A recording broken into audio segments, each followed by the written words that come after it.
ভিডিওটা করতে গিয়ে আমরা অনেক বড় দুর্ঘটনার শিকার হইতে গেছিলাম, আল্লাহ বাঁচাইছে আলহামদুলিল্লাহ। আর এই পুরো ভিডিওতে শুধু সেলিব্রিটির মেলা, আমি ছাড়া সবাই সেলিব্রিটি। চলেন দেখে আসি কোন কোন সেলিব্রিটি আছে এখানে।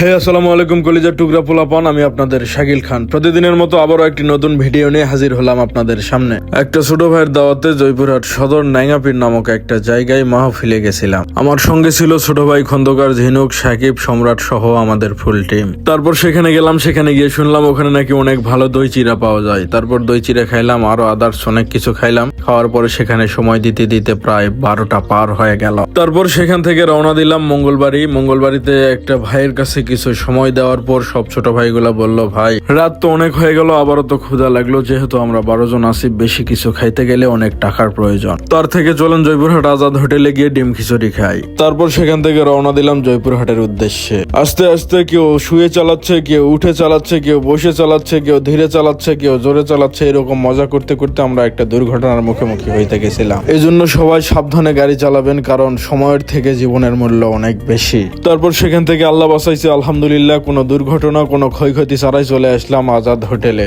তারপর সেখানে গিয়ে খাবার অর্ডার দিলাম, মোটামুটি 1টা বেজে গেছিল, তারপরও জায়গা পাওয়া যাচ্ছিল না, এরকম ভিড়। তারপর কিছুক্ষণের মধ্যে খাবার আসলো, সবাই মিলে খাওয়া শুরু করলাম। তারপর পেটে ক্ষুধা থাকার পরও 1 প্লেট করে খাবারই সবাই শেষ করতে পারি নাই, কারণ হলুদ একটু বেশি হয়েছিল।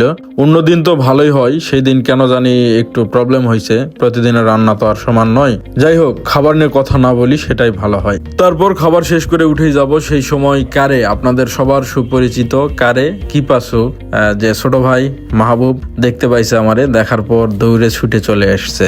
ছোট ভাই কারে অর্থাৎ মাহবুব, তারপরে খন্দকার, ঝিনুক, সাকিব, সম্রাট, সবগুলো ছোট ভাই আমাকে খুবই খুবই ভালোবাসে। তারা আমার থেকে অনেক অনেক বেশি সেলিব্রিটি, আমি তো কোনো কিছুই নয় এখনো। ওরা অনেক পরিচিত, ওরা এতটা ভালো পর্যায়ে থাকার পরও আমাকে এতটা ভালোবাসে, সম্মান করে, এজন্য আমার খুবই ভালো লাগে। দোয়া করি আরো অনেক দূর তোমরা এগিয়ে যাও। তো অনেকক্ষণ ধরে বকবক করলাম, আমি বারবার একটা কথাই বলি, আমি সেলিব্রিটি হতে আসি নাই, শুধুমাত্র ভালো লাগে এই জন্য ভিডিও বানাই।